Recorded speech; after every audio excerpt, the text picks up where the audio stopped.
Você sabe o que é uma doença psicossomática? E o quão importante ela é para a saúde da população em geral? Como é que essas doenças psicossomáticas interferem no nosso dia a dia e quanto grave elas são quando a gente não presta atenção, quando a gente não tem paz, quando a gente não tem discernimento sobre o que está acontecendo? Nós vamos conversar aqui sobre essas doenças psicossomáticas. Então, a doença psicossomática nada mais é do que aquelas doenças orgânicas causadas por questões emocionais. Um exemplo delas, a gastrite, por exemplo, ou uma úlcera gástrica. Eu tenho meu estresse, o estresse aumenta a produção de ácido no estômago, esse ácido corrói as paredes do estômago, inflamam, geram a gastrite e depois chegam a abrir buracos, que a gente chama de úlceras. Essas úlceras fazem com que a gente tenha dores. Então veja, um transtorno que começou de uma maneira emocional, uma questão emocional, e depois piorou no fator orgânico, meu estômago. Outro problema, por exemplo, que a gente pode ter, como uma doença psicossomática, é uma dor ciática. Eu já tenho um problema mecânico de desgaste de uma coluna, mas eu passo por um estresse e eu tenho uma contratura muscular. Essa contratura muscular pode ser acentuada pelo estresse, gerando pinçamento do nervo ciático e aumentando a minha dor no ciático. Tudo isso causado por uma causa, uma questão emocional ou de um pensamento.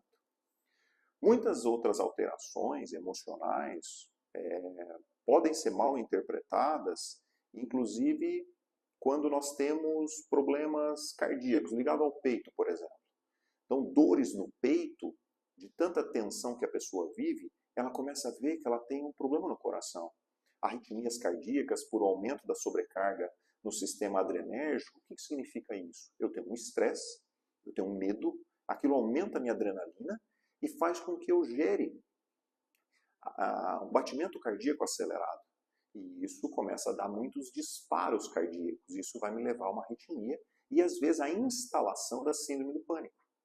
Então, observa como questões emocionais podem levar a doenças orgânicas e apresentar-se como doenças orgânicas e que muitas vezes médicos e pessoas que envolvem falam assim, não, você não tem nada. Você não tem nada, os exames estão todos normais.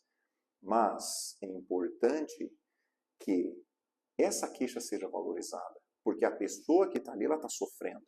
Ela só não está entendendo que a questão emocional é que está causando aquilo ali. E é muito importante o diagnóstico diferencial, porque é com o diagnóstico diferencial que a gente consegue tratar se é uma questão emocional ou se é uma questão orgânica. E para isso eu preciso discernimento, eu preciso paz de espírito para poder ter esse diagnóstico de uma maneira concreta, segura para o paciente. Porque à medida que ele se sente seguro de que aquilo é uma causa emocional e ele não vai morrer daquilo, e muitas vezes ele precisa já o tratamento, quando já está muito avançado, no caso de uma úlcera gástrica, ele precisa voltar a ter todo um controle emocional para que o aumento da produção de suco gástrico diminua, para que ele diminua também os sintomas gástricos. Então veja bem, não é que o paciente não tem nada com exames normais. É importante ter o diagnóstico correto de uma doença psicossomática e tratar a raiz do problema. Porque tratando a causa gástrica, nesse exemplo, eu vou ter um problema resolvido, mas não a causa do problema, que é uma questão emocional. Então, quando Jesus deixa a palavra dele em João, fala que deixo-lhes a paz e a minha paz vos dou, ele deixa muito claro que é essa paz que os médicos, que os amigos, que os familiares, que o próprio paciente tem que ter para ter discernimento, para ajudar no tratamento dessa doença psicossomática, dessa origem da questão emocional. Então nós vamos orar a respeito disso, para que esse discernimento venha para essas pessoas todas que estão envolvidas, porque isso acaba abalando a sociedade, acaba abalando a estrutura familiar, relacionamentos ficam comprometidos, pais e filhos, crianças, tem muito psicossomático. Quantas vezes a gente escuta falar que problemas conjugais vêm despertar dores de barriga em crianças?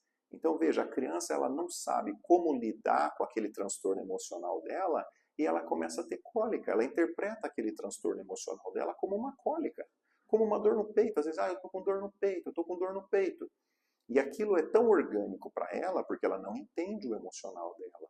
E muitos adultos se comportam assim. Eles descarregam no organismo toda a causa e toda a questão emocional que eles têm, mas porque eles não entendem, não conseguem nomear qual é o sentimento que eles estão tendo. De tamanho é o ciclo que virou isso, né? Emocional, orgânico. Orgânico mais emocional. A dor, por exemplo, ela se retroalimenta de um estado de humor. Os depressivos têm maior sensibilidade à dor. Parece que o depressivo ele tem um limiar de dor mais baixo. Qualquer dorzinha para o depressivo é uma dor maior do que para uma pessoa que está estável emocionalmente. É muito importante também o tipo de tratamento e o tipo de reflexão que nós vamos ter. Não basta você simplesmente falar, você precisa ter paz, mas onde encontrar essa paz? Uma delas é a oração que nós vamos colocar, entregar isso, porque se Jesus deixou a paz dele, nós precisamos pegar, tomar posse disso. A outra coisa é a atividade física, uma boa alimentação, reter um pouco a quantidade de carboidratos simples, o açúcar simples que nós ingerimos, aumenta muito essa busca incessante, essa compulsão pelo açúcar. A atividade física, que pode ser leve, uma simples caminhada, melhora muito o raciocínio, melhora a reflexão, aumenta o nível de endorfina, fazendo com que a saciedade parece que ela está mais disponível, nós ficamos mais satisfeitos, e isso traz para nós uma reflexão de que eu estou bem, eu posso conseguir vencer as minhas dificuldades, o meu emocional. Então isso é muito importante. A atividade aeróbica, por mais leve que ela seja, ela é importante para a reflexão. É onde nós temos as melhores ideias, é onde nós nos encontramos, é onde o raciocínio melhora.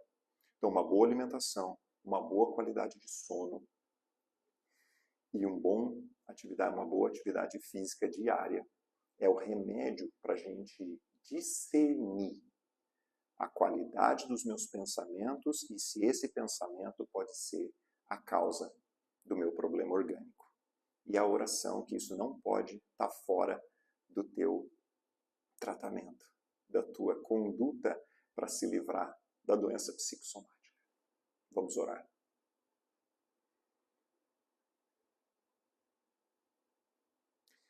Deixo-lhes a paz, a minha paz lhes dou. Pai amado, eu coloco a minha vida nas tuas mãos, que toda ansiedade, toda preocupação, todo pensamento, Pai, que vem perturbar o meu físico, que vem angustiar o meu físico, vem judiar da minha saúde física, que eu seja liberto agora em nome de Jesus.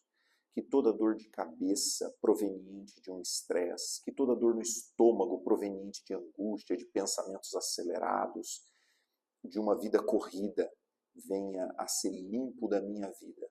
Pai amado, eu coloco a minha perda de sono, a minha insônia, o meu desgaste emocional, a minha dor física, a minha dor miálgica, a dor muscular, toda tensão muscular seja colocada para fora, Pai, em nome de Jesus. Me dê a tua leveza e o teu relaxamento, para que eu possa viver com o meu corpo de uma maneira tranquila, com o meu corpo de uma maneira leve, produtiva. Pai, que eu consiga exercer todas as minhas atividades sem o peso do emocional sobre o meu corpo físico. Me liberta disso em nome de Jesus. Me dê capacidade também para orientar as outras pessoas, Pai querido, que sobrevivem com essa carga do estresse sobre o corpo, que toda doença psicossomática, seja ela uma alergia, uma gastrite, uma intolerância intestinal, uma dor de cabeça, uma dor na coluna, uma dor muscular, uma artrite, uma infecção de urina por um déficit imunológico, esteja todas elas, Pai, saindo do meu corpo agora, em nome de Jesus. Amém.